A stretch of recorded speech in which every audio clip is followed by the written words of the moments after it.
Hello, children, and welcome again to Kids Story Time. Our story for today is about Balaam and his donkey. This is a very interesting story, as you'll find out, and we'll find this story in the book of Numbers, chapter 22. This is a story that happens as the children of Israel are going through the wilderness, and they're getting ready to camp near a place called Moab. And that's where the story happens. So as usual, we have a short video. Let's watch that first, and then we'll jump into a few questions.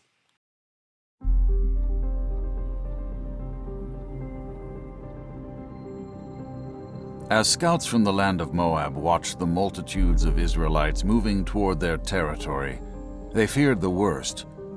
They had heard about the God of Israel and what he did to deliver this peculiar people out of Egypt, and they had witnessed the destruction of other neighboring inhabitants who stood in Israel's way. They knew it was just a matter of time before Israel would challenge them too. When the king of Moab received word of the impending danger, he quickly came up with a plan that he hoped would weaken the threat. There was a man named Balaam who was well known to have magical powers. It was said that he could invoke divine blessings, but that he could also cast destructive curses on anyone he chose. So the king sent messengers carrying great treasure, hoping to secure Balaam's services in cursing the people of Israel. Balaam was pleased at the gift and proud that his prestige demanded such a price. "I will talk to the God of Israel," he told the king, "and tomorrow I will let you know what can be done." But God was not pleased that Balaam was conspiring with the enemy to curse his special people. So he spoke to Balaam, "Do not go with the messengers to curse my people, because I have blessed them." But the king persisted and promised even more treasure, an offer Balaam could not refuse. Balaam got up early in the morning and began his journey to Moab. He was so focused on acquiring the great reward offered by the king, he could not see that God stood against him. He could not see that an angel of the Lord stood in the center of the road waving a sword in the air with the intent to kill. The only one to see the terrific sight was his faithful donkey. In terror, she ran off the road, refusing to press forward, and finally threw herself into a wall, crushing Balaam's leg. Still blind to the danger, Balaam repeatedly beat the poor donkey for resisting him. Finally, the donkey collapsed to the ground in despair, hopeless to communicate the threat to her master. But just then, God performed a miracle and gave the abused creature the ability to speak her mind. "What have I done to you that you would mercilessly beat me this way?" she cried out. Balaam, still blinded by gain and now further blinded with anger, spoke back to the donkey. "Because you mock me," he said. "If I had a sword in my hand, I would kill you right now." The donkey continued her plea. "In all the years you have ridden me, have I ever once done anything like this?" The mad sorcerer thought for a moment, then replied, "No." All at once, God opened the eyes of Balaam, and he saw the angel standing in his way, sword in hand, ready to kill. He fell on his face to the ground. The angel spoke to him. "Why did you continue to beat on your donkey? I have been sent here to stop you, and if it weren't for that poor creature fighting to avoid me, I would have surely killed you, but spared your donkey." Balaam confessed, "I am wrong. If you want me to, I will return." But the angel commanded him to go and warned him, "Only say to the king exactly what God tells you to say." 3 times, and in 3 different places high on the hillside, the king pressed Balaam to cast the destructive curse against the people of Israel. But Balaam could only speak God's words, and God's words were only blessings. All the wealth, power, and determination the enemy could muster could not overcome the intense love God had for his beloved people, and God's great act of turning the enemy's curse into a blessing would not be his last. One day he would send a Messiah who would destroy Satan's curse and deliver all of mankind once and for all.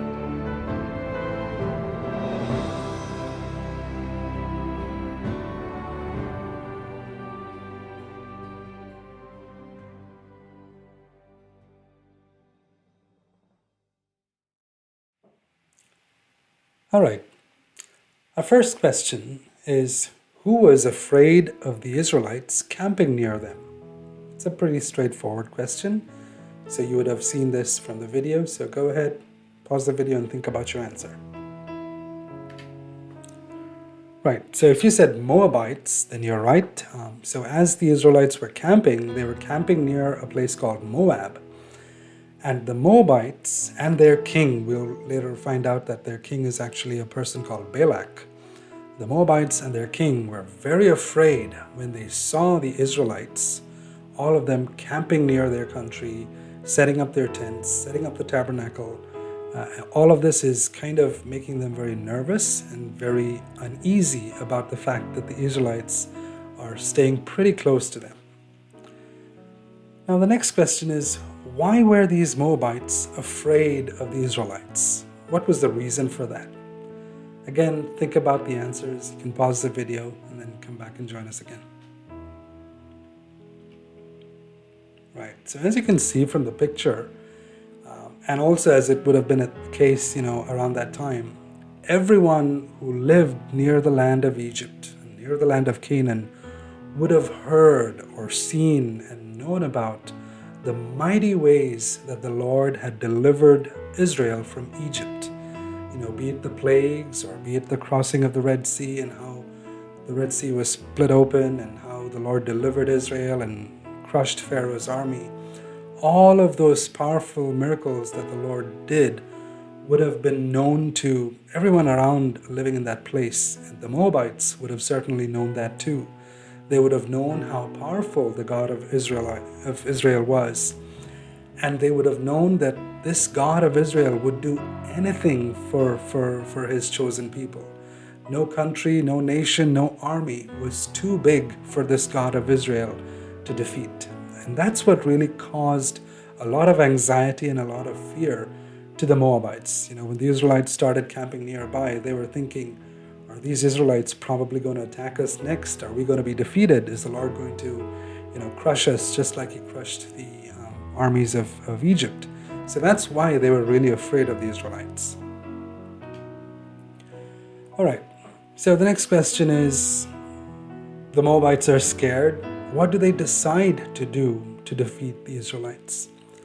So think about your answers and pause the video and you can come back and join again.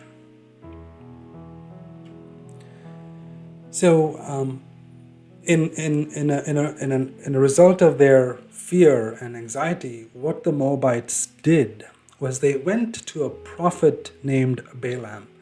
I think Balaam was kind of a sorcerer. Maybe he had some some black magic or whatever he would do for money. So these people, the Moabites, went to this prophet and said, look, we want you to curse the Israelites. They're camping next to us. We're so scared of them. We want you to curse them, and we're willing to give you a lot of money. And they kind of offered him so much money for this. And that's what we see, because we know that the Moabites were confident that they could not defeat the Israelites just with the help of their own army. They knew that if they went on for battle, they would easily be defeated. So they wanted to find all kind of, sneaky ways or crooked ways to figure out how to defeat the Israelites. And so they went to, this prophet and offer him money so that he can then place a curse on the Israelites. So, like we know from the story, we know that God had told Balaam not to curse the Israelites. When the Moabites offered a lot of money to Balaam and said, please curse Israel for us, Balaam was thinking about it, and at night God would tell him, don't go through that plan. Don't go and curse the Israelites, for they are my blessed people.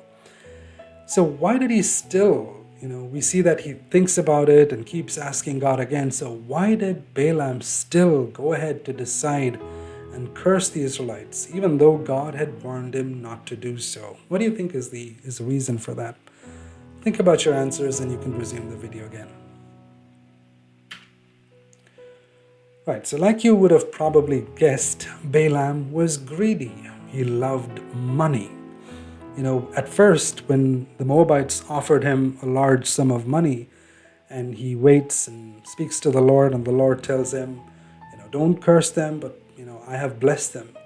And then the next day, when he conveys this to the Moabites, they come back and offer him even more money, even more honor, even more power, and even more, gifts. And again, Balaam is doubting. He's asking himself, can I go ahead and accept this? It's a lot, it's a lot more money than what I initially thought. It's a lot more gifts. And that greed was what I think was so great in Balaam. And he goes to the Lord and says, Lord, can I do this again? So even though he heard the Lord speak to him the first night, he still goes back to the Lord, asking God with the same question. And the reason he does that, because he's got an offer for more money now. And that's something that we want to remember here. We see that it was the result of greed. It was the result of wanting money, the result of wanting to have more money that caused Balaam to literally disobey God. And I want to bring out a verse in the scriptures. We read this in 1 Timothy chapter 6 and verse 10. We read that it says, the love of money is the root of all evil. And I think it's Paul writing that to Timothy. He's saying, if you have a love for money in your heart, that could possibly be the root from which every wickedness and every evil and every sin in your life could possibly arise. Now, we live in a world today which loves money. Everybody in this world, no matter how young or how old, no matter how what country they're from or what background they're from, they're all running after money in one way or another. The rich still want to have more money, and those who don't have money desperately want to have, they want to get a hold of it.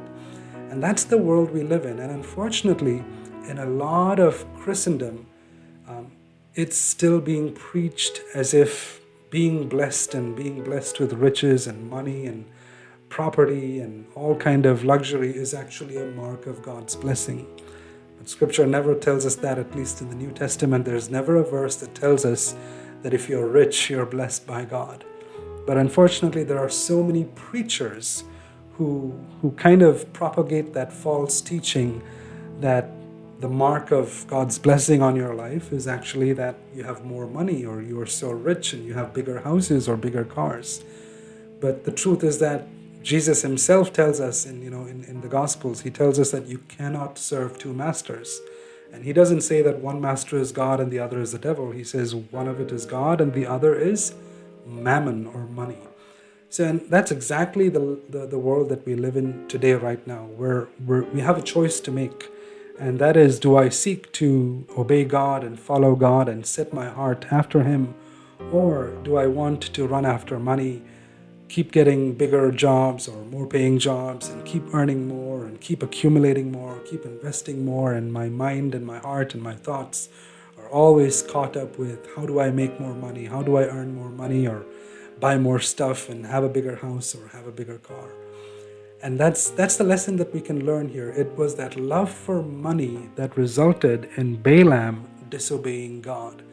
And it's, again, a very important lesson that we can remember. When we are tempted to love money, when we make decisions in our lives based on having and loving and enjoying more money, we can certainly be assured that we are actually laying roots for sin to take fruit in our life later on. Maybe it may not be evident immediately, but later on in life we will find out that because our heart was set on loving money, we made room and allowances for so many other things to crowd out our love for the Lord and our devotion to the Lord, which would end up in sin.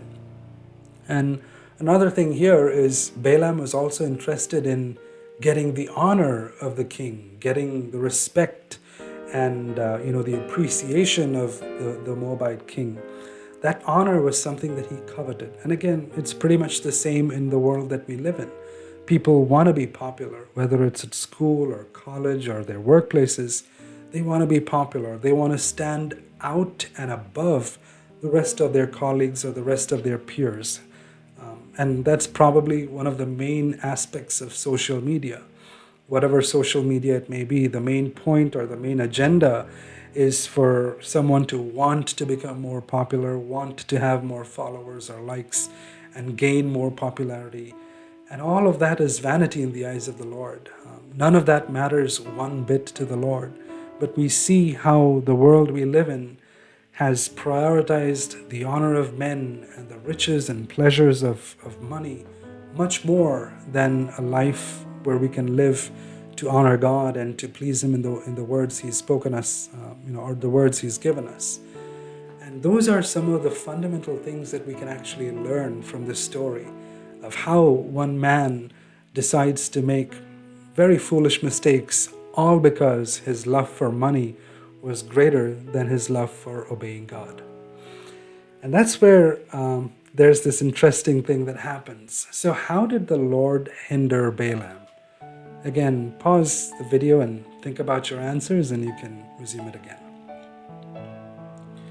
So we see that as Balaam was getting ready to go to the Moabite king and curse the Israelites, early in the morning he's going to the king saddled on his donkey, and there's this narrow passageway, and the Lord sends an angel to block that passageway.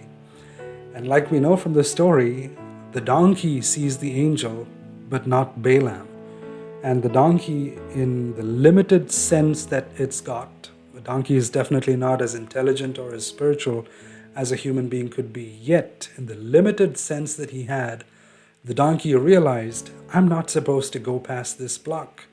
The angel is there for a reason, and I am stopping right here. I'm not going past that. And we see what happens. Balaam is upset because he can't see the angel. He begins to hurt and abuse the animal, forcing him to keep moving. But the animal stays still, no matter how many beatings it gets, no matter how many insults or how much of beatings it's getting. He stays there. The donkey stays there, not budging, and holds his ground. And that's something that we can see that, when we love money and lose our fear of God, we become more foolish than the animals. We become less sensitive to God than even an animal could be. This animal could see Jesus, even though he was not a human. This animal could see an angel, even though he was not a human being. And yet, that's what happens there. When we lose the fear of God, we automatically become foolish. We automatically make foolish decisions in our life. And again, we read from the book of Proverbs that the fear of God is the beginning of wisdom. So what that actually means is that if you really want to become wise and have wisdom in all your ways, the very first thing you need to do is fear God. Fear God more than anything else. Respect Him and revere Him and honor Him more than anything else. And when you do that, you will have wisdom, not that comes from the world, but that which comes from up above, that which the Lord gives you. And we see how that was lacking here in Balaam. All right, so here's the final question. So what's that miracle that the Lord does here? This is probably a one-of-a-kind miracle where we never see again in Scripture. So what's the miracle that happens here? What does Balaam's donkey do? Think about your answers and join back again. Right, so like all of you would have got it, the donkey opens his mouth and speaks like a human being.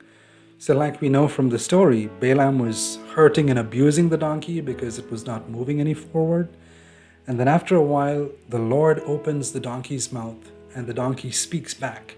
He says, "Why are you hurting me? Why are you doing this to me?" And Balaam is again upset and he says, "I'm going to kill you. I wish I could kill you."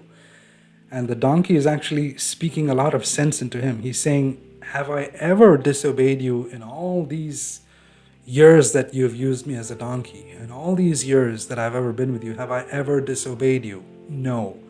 But if I'm doing it now, there's a reason to it. And we see that the Lord opens Balaam's eyes, and then he sees the angel. And this is, like I mentioned, it's probably the only time we see of an animal speaking. And what we can learn here is that, God can even use an animal to bring light or to bring sense to someone who could be so ungodly like Balaam here. He was taught by a donkey, not by a human being. He was taught some sense by a donkey. And as soon as the Lord opened his eyes and he saw the angel in front of him, Balaam would have thought, how stupid could I be that a donkey can see this angel, but I couldn't. And I believe he would have fallen down and maybe repented. And we see later on in the story in Numbers 22, Balaam does exactly what the Lord tells him. Even though the king wants him to place a curse, Balaam goes ahead and just places a blessing on the Israelites. Now, further on in Scripture, we actually see that he still continues to disobey God and makes a way for the Israelites to fall into sin. We'll read that in Numbers, I think after chapter 22. But at least in this story here, we see that he's coming to his senses, that a donkey who could see the angel, had obeyed God and stopped, and he couldn't see the angel and still wanted to go ahead and disobey God. And again, it's a picture of how, like I said earlier, how foolish a person can become if there is a lack of the fear of God. And I want this to, I want you children to remember this point in the world we live in. Everywhere, left, right, and center, day by day, you will find that people are losing their fear and reverence for God. Even in mainstream Christendom, people are not really caught up to fear God. They sing songs and lift up their hands on Sundays and appear to be spiritual, but come Monday to Saturday, they live a life where they absolutely do not fear God. They care for nothing for what God thinks about them or their lives or their homes, and do everything as they please. That is where we see that the world is losing its fear of God. And those who choose to fear God are the ones whom the Lord will seek to keep as a remnant. There's actually a very important verse in Malachi, I think chapter 3 and verse 6. We see that the Lord is so pleased with people who fear him that he actually keeps a separate scroll or record of those people who fear him. Now we know from the book of Revelation that there is a book called Book of Life. These are people whose names are written who will be going to heaven, and people in the book of life are those who will be ending up in heaven. And this is not that book. This is another book called the Book of Remembrance of those who fear God. And God is making another book, a specific book for those who fear him. And I think that is what the Lord is looking for. He's looking for those who fear and tremble at his word, not fearing that you're scared of God and you're scared that he's going to punish you or scared that he's going to hurt you. No, that is not the fear God wants us to have of him. But the fear he wants us to have of him is that, Lord, I don't want to do anything to make you sad. I don't want to say anything to make you sad. I don't want to do anything or think anything or plan or scheme anything in my life that would make you sad. That's that fear of hurting God that's constantly there, that could be constantly there in our lives. And that is what God is looking for. When we have that, God is going to write that, write our names in that special scroll that he's got. And like we know from Proverbs, God is going to give us his wisdom, that no matter what our circumstance may be or what our trial may be, or what our, situation on earth may be, we will have the wisdom to do his will on earth just as it is in heaven. We will have the right words to speak to someone, or the right things to do, or the right decisions to make, all because we fear God and we do not fear men. And that's, I think, the key to this lesson. of Balaam and his donkey, we see how the donkey probably feared God more than Balaam. And therein lies the lesson of what is so important and what is actually, quite missing from today's, Christendom and the world that we live in around. Thank you, children, for your answers, and I hope this has been a blessing to you. I'll end up with the usual credits. The images we saw are from freebibleimages.org. The video we saw earlier was from Share Faith Kids, and a lot of the truths that I've understood from the story are from teachings of Brother Zach Poonen. You'll find more about him on the cfcindia.com website, and I've been particularly challenged by a book of his called Through the Bible. You will find it on YouTube as well. You can search that up. But it's been a tremendous blessing to know that every story in the Bible, even in the Old Testament, has a lesson for us today to take away. And if we are faithful, and if we want to keep that, the Lord is faithful to bless us. Thank you.